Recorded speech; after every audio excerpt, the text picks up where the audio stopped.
Hello बच्चों। तो चलिए आज की क्लास को स्टार्ट करते हैं।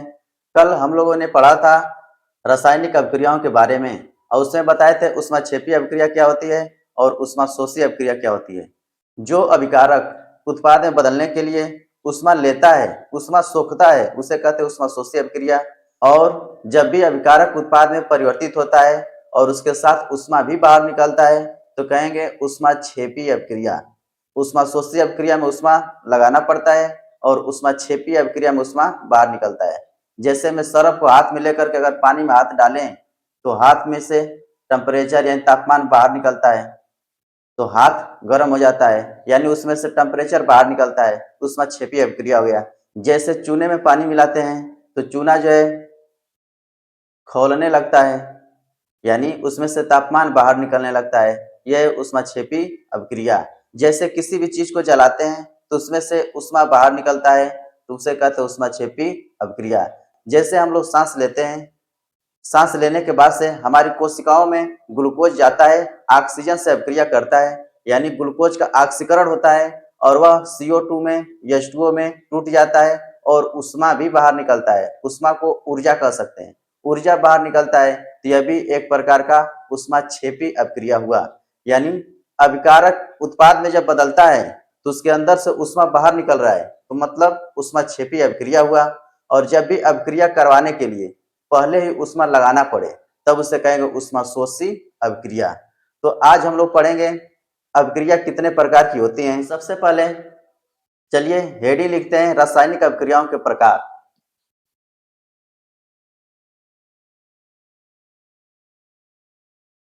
रासायनिक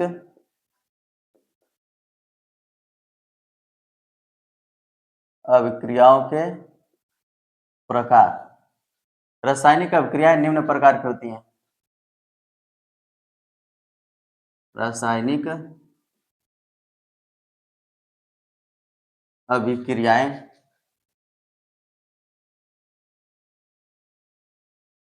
निम्नलिखित प्रकार की होती हैं। यानी इसमें हम कंफर्म नहीं बता पाएंगे। जैसे 10 में टोटल 5 दिया हुआ है, इसके अलावा और भी अभिक्रियाएं होती हैं, उनको अलग कर दिया है। तो कुछ अभिक्रियाओं को मेन रूप से दिया हुआ है 5 प्रकार के, पांचों के बारे में हम लोग पढ़ेंगे। इसमें कौन कौन सा दिया हुआ है। सबसे पहला दिया हुआ है संयोजन अभिक्रिया। संयोजन अभिक्रिया इसे बोलते हैं combination reaction. Combination reaction.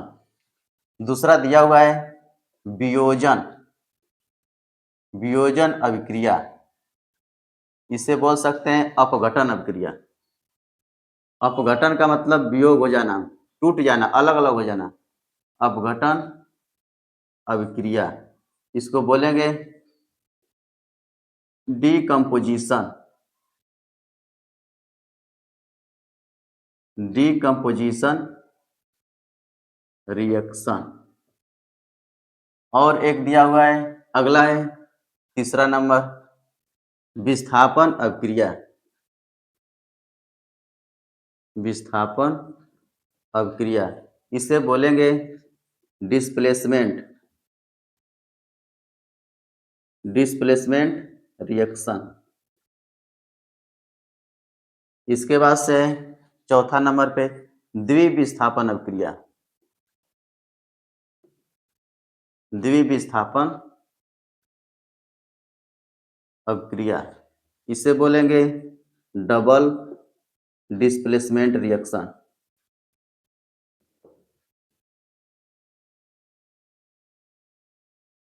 Double displacement reaction. और पांचवा दिया हुआ है उपचयन एवं अपचयन। उपचयन एवं अपचयन अभिक्रिया इसे बोलते हैं ऑक्सीडेशन। ऑक्सीडेशन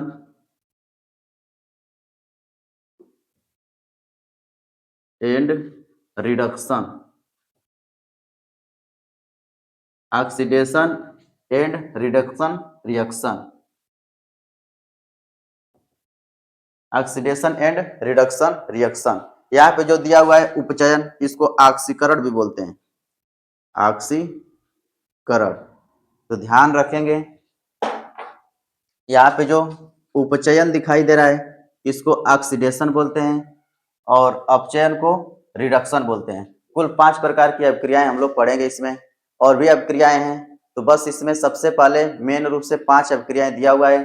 पेपर में बार बार पूछता है संयोजन अभिक्रिया, वियोजन अभिक्रिया, विस्थापन अभिक्रिया, द्विविस्थापन अभिक्रिया, अपचयन उपचयन अभिक्रिया। इसी को रिडॉक्स अभिक्रिया कहते हैं। रिडॉक्स का मतलब इसमें से रिडक्शन और यहाँ से ऑक्सीडेशन, रिडॉक्स, यहाँ से रिड लिखेंगे और यहाँ से ऑक्स हो जाएगा, रिडॉक्स अभिक्रिया। इसी को एक साथ बोलेंगे उपचयन अपचयन अभिक्रिया।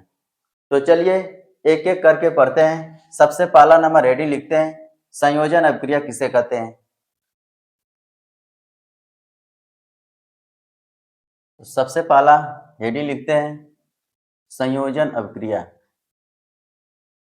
संयोजन अभिक्रिया, इससे बोलेंगे कॉम्बिनेशन, कॉम्बिनेशन रिएक्शन। इसमें लिखते हैं ऐसी अभिक्रियाएं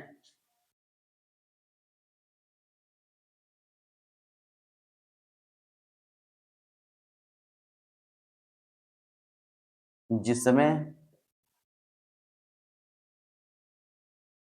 2 या 2 से अधिक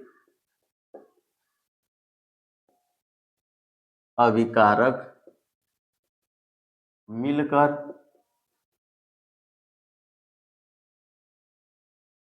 एक ही उत्पाद का निर्माण करते हैं।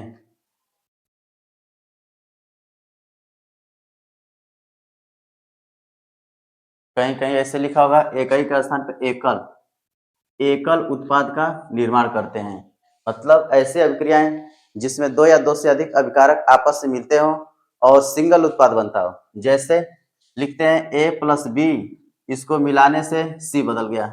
यहाँ पे अभिकारक 2 था और उत्पाद एक बन गया, सिंगल। इसी को कहेंगे संयोजन अभिक्रिया। इसके एग्जाम्पल में क्या क्या लिख सकते हैं? जैसे कार्बन को जलाते हैं ऑक्सीजन की उपस्थिति में तो CO2 में बदल जाता है। जैसे में हाइड्रोजन और ऑक्सीजन दोनों को आपस में मिलाया जाए तो बन जाएगा H2O, पानी। यह भी यहाँ पे अभिकारक 2 था, उत्पाद एक बन गया, तो कहेंगे संयोजन अभिक्रिया। जैसे में मैग्नीशियम रिबन को जला रहे थे वायु की उपस्थिति में तो बना मैग्नीशियम ऑक्साइड, यहाँ पे मैग्नीशियम ऑक्साइड सिंगल बना। जैसे में चूना को अगर पानी में मिलाते हैं, पानी को HOH लिख सकते हैं, H2O, तो बनता है कैल्शियम हाइड्रोक्साइड, OH ट्वाइस। यानी यहाँ पे OH और OH 2 बार OH है, कैल्शियम हाइड्रोक्साइड बना। यहाँ पे अभिकारक 2 था, उत्पाद एक ही बना, कैल्शियम हाइड्रोक्साइड। इधर जितना बन रहा है सब जो है सिंगल, मतलब एकल उत्पाद में परिवर्तित हो रहा है। तो अभिकारक अगर 2 या 2 से अधिक लिया जाए और यह आपस में जुड़ करके एकल उत्पाद का निर्माण करे, ऐसी अभिक्रियाओं को ही कहा जाता है संयोजन अभिक्रियाएं। ऐसे एग्जाम्पल लिख सकते हैं। संयोजन अभिक्रिया किसे कहते हैं? जिसमें 2 या 2 से अधिक अभिकारक आपस में मिल करके और एक ही उत्पाद का निर्माण करते हैं, ऐसी अभिक्रियाओं को संयोजन अभिक्रिया कहते हैं। इसके बाद से अगला है वियोजन अभिक्रिया। वियोजन को कह सकते हैं अपघटन, जो टूट जाए, जिसका वियोग हो जाए, जो अलग हो जाए, टूट टूट के अलग हो जाए, उसे कहते हैं वियोजन अभिक्रिया। एक प्रश्न यहाँ पे देख लेते हैं, इसके बाद से अगला देख रहे हैं। जैसे एक प्रश्न दिया हुआ है कि अगर प्रश्न ये है सफेदी करने के बाद दीवारों पे 2-3 दिन के बाद चमक क्यों आती है? तो सफेदी करते हैं चूने से, ये कैल्शियम ऑक्साइड, ये चूने का सूत्र है, ये चूना, और इसको मिलाते हैं HOH, H2O में, H2O को HOH लिख सकते हैं, ये जल।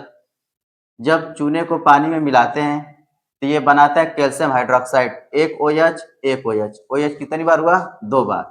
कैल्शियम और OH के नीचे लिख दिए ट्वाइस, 2 लिख दिए, कैल्शियम हाइड्रोक्साइड।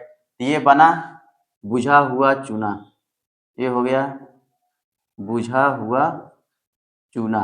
इसको बुझा हुआ क्यों कहते हैं? पानी मिलाने के बाद से यह ऊष्माक्षेपी अभिक्रिया दिखाता है, इसके अंदर से ऊष्मा बाहर निकल जाती है, चूना जो है खौलने लगता है, मतलब इसमें से ऊष्मा बाहर निकला, इसका मतलब ये ऊष्माक्षेपी अभिक्रिया है। तो बन गया कैल्शियम हाइड्रोक्साइड। टेम्परेचर बाहर निकल गया तो बुझ गया, इसीलिए बोल रहे हैं इसको बुझा हुआ चूना।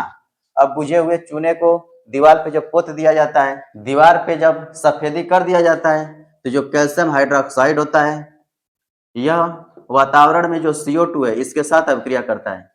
CO2 मतलब कार्बन डाइऑक्साइड। तो यहाँ से H2O बाहर निकलता है, इसको ऐसे लिख देते हैं CaOH OH, और यहाँ पे लिख देते हैं CO2, समझने के लिए ऐसे लिख दिए। अब यहाँ से H2O बाहर निकाल देते हैं, H2O निकल गया बाहर, बचा क्या, Ca बचा और CO2, एक ऑक्सीजन और बचा है तो O3 बोल सकते हैं, हो गया CaCO3। इसको लिख सकते हैं CaCO3, इसे कहेंगे कैल्शियम कार्बोनेट। और इसमें से H2O जो है भाप बन के उड़ गया, यहाँ पे भाप बोले चाहे कह सकते हैं कि H2O का वाष्पीकरण हो गया। ठीक है, तो बचा क्या, कैल्शियम कार्बोनेट, कैल्शियम कार्बोनेट। और कैल्शियम कार्बोनेट जो है इसको कहेंगे संगमरमर का सूत्र है, या कह सकते हैं चाक का सूत्र है, दुधिया का सूत्र है। यानी कैल्शियम कार्बोनेट जो है चमकता है। इसका मतलब जब भी चूना को पानी में मिलाते हैं तो बुझा हुआ चूना बनता है, और बुझा हुआ चूना जो है CO2 के साथ अभिक्रिया करके कार्बोनेट में बदल जाता है। तो कहते हैं कैल्शियम कार्बोनेट का निर्माण हो जाता है, जिसके कारण सफेदी करने के बाद 2-3 दिन के बाद दीवार जो है चमकती हुई दिखाई देती है। तो ऐसे एक प्रश्न दिया हुआ था कि अगर दीवार पे सफेदी करते हैं तो 2-3 दिन के बाद से दीवार पे चमक क्यों आती है, तो उसका उत्तर हो गया कैल्शियम कार्बोनेट का निर्माण हो जाता है, इसी के कारण दीवार चमकती है। अगला हेडिंग लिखते हैं,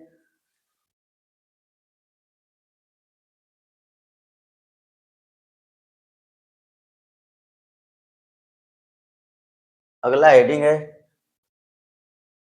वियोजन अभिक्रिया। वियोजन को ही कहते हैं अपघटन, अपघटन अभिक्रिया। इसको बोलेंगे डी कंपोजिशन रिएक्शन। ध्यान दें, पीछे जो लिखे थे वह था संयोजन अभिक्रिया, उसमें A+B जुड़ करके C में बदल रहा था, और यहाँ पे उल्टा होगा, यहाँ पे C जो है टूट करके A+B में परिवर्तित होगा। यानी जब भी अभिकारक टूट टूट के अलग अलग उत्पाद में बदलता है तब कहेंगे उसका वियोग हो गया, उसका अपघटन हो गया। अपघटन का मतलब टूट जाना, अलग अलग हो जाना। तो एक और बात समझे, जो पीछे लिखे थे शायद हो सकता है कि रिएक्शन बैलेंस न किए हों, बदल गया CO2 में, 2 ऑक्सीजन, ये तो बैलेंस है। जैसे लिखे थे H2+O2, ये संयोजन अभिक्रिया की बात कर रहे हैं, ये है संयोजन अभिक्रिया। संयोजन का मतलब योग होना, जुड़ना। तो इसको जोड़ के लिखे थे H2O, रिएक्शन बैलेंस कर दो, 2 हाइड्रोजन 2 हाइड्रोजन, यहाँ पे 2 ऑक्सीजन तो आगे लिख दिए 2 हाइड्रोजन, 4 हो गया। यहाँ भी लिख दिए 2, 2 दूनी के 4। यानी रिएक्शन जो है बैलेंस करने के लिए हो सकता है कि छोड़ दिए हों। मैग्नीशियम ऑक्साइड के साथ अभिक्रिया करके मैग्नीशियम ऑक्साइड बनाता है। यहाँ पे 2 ऑक्सीजन तो यहाँ भी 2 होना चाहिए, आगे 2 लिख देते हैं। मैग्नीशियम भी 2 हो गया, इसके भी आगे 2 लिख दिए। और एक लिखे थे कैल्शियम ऑक्साइड को H2O HOH लिखे थे, बदल गया CaOH ट्वाइस। OH कैल्शियम एक बार, ऑक्सीजन 2 बार, हाइड्रोजन 2 बार, हाइड्रोजन 2 बार। मतलब इसमें 2 रिएक्शन जो है बैलेंस नहीं था, उसको बैलेंस कर लेंगे, बाकी जो है बैलेंस दिखाई दे रहा है। यानी ये संयोजन अभिक्रिया पढ़े थे। अब हम लोग पढ़ रहे हैं वियोजन अभिक्रिया। कौन सी अभिक्रिया, वियोजन। जो लोग बैलेंस नहीं किए हैं समीकरण, समीकरण को बैलेंस कर लें। यहाँ पे वियोजन अभिक्रिया दिया है, वियोजन का मतलब ऐसी अभिक्रिया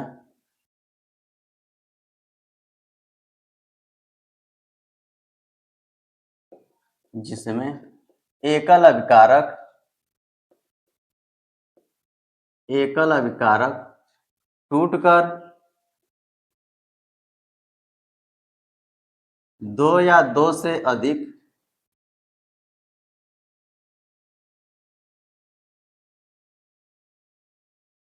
उत्पाद बनाता है। वियोजन अभिक्रिया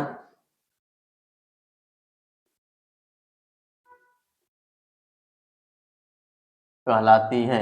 ऐसी अभिक्रिया जिसमें एकल अभिकारक यानी सिंगल जो है अभिकारक होगा, एक होगा, टूट करके दो या दो से अधिक उत्पाद का निर्माण करती है, तो ऐसी अभिक्रिया को कहते हैं वियोजन अभिक्रिया। जैसे कोई अभिक्रिया ए है और यह उत्पाद में बदलता है तो B plus C plus D, यहाँ पे अकेला एक था और यहाँ से एक से अधिक हो गया, यानी कि अलग अलग उत्पाद में परिवर्तित हो गया। जैसे एग्जाम्पल में लिख सकते हैं फेरस सल्फेट, अगर इसको तोड़ें तो ये बनता है FeO, यानी कि इसके ऊपर 3 प्लस होता है तो 3 इधर लिखेंगे, इसमें 2 माइनस तो 2 इधर लिखेंगे, बन गया फेरिक ऑक्साइड। उसके बाद से ये बनता है SO2 में और SO3 में, यानी एक ही अभिकारक है यहाँ पे, यह है फेरस सल्फेट, फेरस सल्फेट, और ये टूट करके अलग अलग उत्पाद में परिवर्तित हो गया। ये है सल्फर डाइऑक्साइड, ये है सल्फर ट्राइऑक्साइड और यह है फेरिक ऑक्साइड। तो एक ही अभिकारक अलग अलग उत्पाद में बदल गया, इसका मतलब इसे कहेंगे वियोग हो गया, इसका अपघटन हो गया। इस अभिक्रिया को कहते हैं वियोजन या अपघटन अभिक्रिया। वियोजन अभिक्रिया की बात करें तो यह 3 प्रकार से लिख सकते हैं। पहला है विद्युत अपघटन, विद्युत अपघटन यानी विद्युत धारा के द्वारा अगर अपघटित करें तब कहेंगे विद्युत अपघटन हो गया। जैसे ये H2O और इसके ऊपर विद्युत धारा प्रवाहित करेंगे, विद्युत धारा यानी पानी लेते हैं, उसमें 2 इलेक्ट्रोड लगाते हैं और विद्युत धारा प्रवाहित करते हैं, तो एक रॉड से हाइड्रोजन और एक रॉड से ऑक्सीजन गैस जो है बाहर निकलने लगती है, यानी यह अपघटित होने लगता है, हाइड्रोजन और ऑक्सीजन गैस में पानी चेंज हो जाता है। तो इसका मतलब यह हुआ ये अभिकारक एक ही था, अलग अलग उत्पाद में बदल गया, तो कहेंगे इसका अपघटन हो गया। तो यह विद्युत अपघटन के द्वारा किया गया है, लेकिन हुआ तो अपघटन ही है, यानी कि इसे वियोजन या अपघटन अभिक्रिया कह सकते हैं। इसको विद्युत धारा के द्वारा अपघटित किए तो इसे विद्युत अपघटन भी कह सकते हैं। रिएक्शन को बैलेंस कर देते हैं, आगे 2 लिख दिए। इसके बाद से दूसरा है उष्मीय अपघटन, उष्मीय अपघटन ऐसी अभिक्रिया जिसको अपघटित करने के लिए उष्मा देना पड़े। जैसे कैल्शियम कार्बोनेट को अगर उष्मा देते हैं, हीट करते हैं, गर्म करते हैं, तो इसमें से CO2 बाहर निकल जाता है और बदल जाता है कैल्शियम ऑक्साइड में, और CO2 बाहर निकल गया। तो इसमें भी एक अभिकारक था और 2 उत्पाद में बदल गया, इसका मतलब यह भी अपघटित हो गया, विघटित हो गया, टूट गया, तो इसे भी कहेंगे अपघटन अभिक्रिया। इसको उष्मा के द्वारा तोड़े हैं तो इसे कहेंगे उष्मीय अपघटन। और एक लिख सकते हैं तीसरा नंबर प्रकाशीय अपघटन, प्रकाशीय अपघटन, प्रकाश के द्वारा जब अपघटित करें तब उसे कहेंगे प्रकाशीय अपघटन। जैसे ले लेते हैं HBr, इस पे सूर्य का प्रकाश, सूर्य के प्रकाश की उपस्थिति में अभिक्रिया करवाते हैं तो इसका अपघटन हो जाता है, यानी कि हाइड्रोजन गैस में और ब्रोमीन गैस में टूट जाती है। इसको भी बैलेंस कर देते हैं, आगे 2। यहाँ पे जितनी अभिक्रियाएं दिखाई दे रही हैं, विद्युत अपघटन, उष्मीय अपघटन, प्रकाशीय अपघटन, तो सभी जो है अपघटन अभिक्रिया ही है। जब विद्युत के द्वारा तोड़ेंगे तो विद्युत अपघटन कहलाएगा, जब उष्मा के द्वारा तोड़ेंगे तो उष्मीय अपघटन कहलाएगा, और जब सूर्य के प्रकाश की उपस्थिति में तोड़ेंगे तब इसे प्रकाशीय अपघटन कहेंगे। यानी यहाँ पे जो वियोजन अभिक्रिया हो गया 2-3 प्रकार का लिख दिए, विद्युत अपघटन के द्वारा, उष्मीय अपघटन के द्वारा और प्रकाशीय अपघटन, 3 प्रकार की अभिक्रियाएं अलग से हो गई। तो वियोजन अभिक्रिया अगर पूछे क्या होती है तो बताना है ऐसी अभिक्रिया जिसमें अभिकारक जो होता है एक होता है और वह टूट करके अलग अलग उत्पाद में बदल जाता है, 2 या 2 से अधिक उत्पाद बना लेता है, इसका मतलब इसका वियोजन हो चुका है, इसे कहेंगे वियोजन अभिक्रिया।